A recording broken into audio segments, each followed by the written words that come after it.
Today we celebrate the feast of Saints Peter and Paul, one of the great feasts in the Church's calendar. Feast that I particularly enjoy celebrating. Reminds me that our foundations are deep. But it's a feast that I particularly like celebrating because of the difference that exists between these two characters. I always feel a little guilty that we're called to celebrate their great contribution to the church. And I find myself thinking of the differences between them and the disagreements that existed between them. And boy, could they disagree. One of the big disagreements was around the place of Gentiles within the early Christian community. Whether Gentiles first had to become Jews before they could become Christians, and if not, how much of Jewish way of life, Jewish practice, did they have to accept before they would be considered as Christian, before they could be welcomed into that early Jewish Christian community? Something that Peter and Paul disagreed on almost violently. Paul writes about it, one such disagreement with Peter, in his letter to the Galatians. We'll read a little of it just now.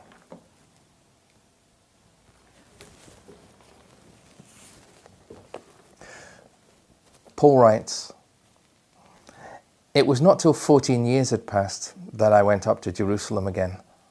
I went with Barnabas and took Titus with me. I went there as the result of a revelation, and privately laid before the leading men the good news as I proclaim it among the pagans. I did so for fear the course I was adopting, or had already adopted, would not be allowed. On the contrary, they recognized that I had been commissioned to preach the good news to the uncircumcised, just as Peter had been commissioned to preach it to the circumcised. The same person whose action had made Peter the apostle to the circumcised had given me a similar mission to the pagans. So James, Cephas, and John, these leaders, these pillars, shook hands with Barnabas and me as a sign of partnership. We were to go to the pagans and they to the circumcised. The only thing they insisted on was that we should remember to help the poor, as indeed I was anxious to do. When Cephas came to Antioch, however, I opposed him to his face, since he was manifestly in the wrong. His custom had been to eat with the pagans, but after certain friends of James arrived, he stopped doing this and kept away from them altogether for fear of the group that insisted on circumcision. The other Jews joined him in this pretense, and even Barnabas felt himself obliged to copy their behavior. When I saw they were not respecting the true meaning of the good news, I said to Cephas in front of everyone, 'In spite of being a Jew, you live like the pagans and not like the Jews. So you've no right to make the pagans copy Jewish ways.' I opposed him to his face because he was manifestly in the wrong. And Peter seems to have accepted Paul's rebuke.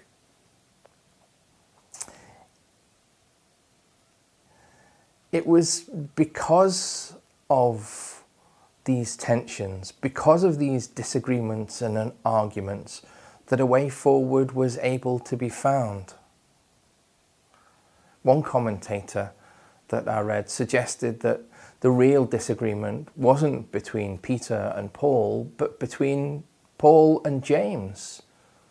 James was the traditional Jew who wanted to hold on to Jewish principles.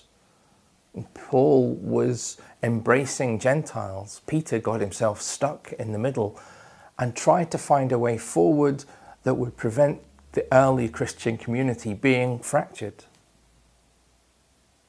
But the church wasn't fractured by their disagreements. And I find that strangely comforting. That it was not from tension that the church evolved, but through tension. Part of that tension at least, is still present in our church. There's a desire to hold on to what we see as traditional, what we are comfortable with, what we're familiar with. But there's also a desire within us to remain open to the movement of God, the guidance of God's Spirit, to respond to a world that is constantly changing all around us. What seemed revolutionary, what seemed unacceptable to many in the early church, we look back on now and see as simply a development, an evolution of that tradition, faithful to the guiding principles of God, the guiding Spirit of God.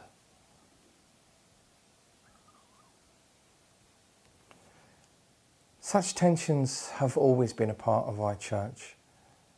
And I find some comfort reflecting on the resolution of those tensions in the early church, looking back and seeing how, because of those tensions, because of those disagreements, the church has often found new ways to respond to new situations, to continue to reveal the love of God for all people, whatever the situation that the church finds herself in. The recent outbreak of COVID-19 presents us all with a new situation, and not just at present how we deal with it, but perhaps long into the future too, with changes being made in all sorts of ways. There's all sorts of tensions in our church. And perhaps through those tensions, we are still being called to grow, to continue to evolve, to continue to find new and clearer ways to proclaim the love of God for all people in an ever-changing world. Today, as we recall the contribution of Saints Peter and Paul, their similarity, their unity in faith, their differences and their disagreements, maybe we can think a little of how our church is being challenged by the tensions that exist, in what ways we are being called to grow. I'd like to leave you with a question. What would your ideal church look like today, in today's world? I ask in the hope that you'll reply, that you'll respond. Maybe record something of your answer, audio or video, and send them to me. Send them to me before Wednesday, the 1st of July. And next Sunday's reflection will be on the different ideas of what our church should be and how our church should respond to the changes in our world. How we can effectively proclaim the love of God. Maybe you don't think the church needs to change at all. Maybe you think it's perfect as it is. Maybe you think the only way to change the church is to tear it down and to begin again from scratch. Hopefully your opinion is somewhere in between. But whatever your thoughts of what an ideal church would look like, please think about sharing them, and we'll reflect a little more on the shape of our church, maybe the tensions within it, and how through those tensions we are being called to grow. As you know, one of the changes that we've lived with is closed churches and no public celebrations of Eucharist. That's slowly beginning to change, and at St Quivox at least, we're moving towards opening the church for private prayer. We're going to begin slowly with just an hour open on a Sunday morning from 10 o'clock till 11 o'clock, roughly when we would normally celebrate Mass. There'll be all sorts of restrictions in place and the guidelines about keeping 2 meters apart and wearing face coverings will all apply. We've got a few volunteers who will help people who want to come, but places will be significantly limited. So if you want to come, please phone ahead before Friday and book a time and a seat.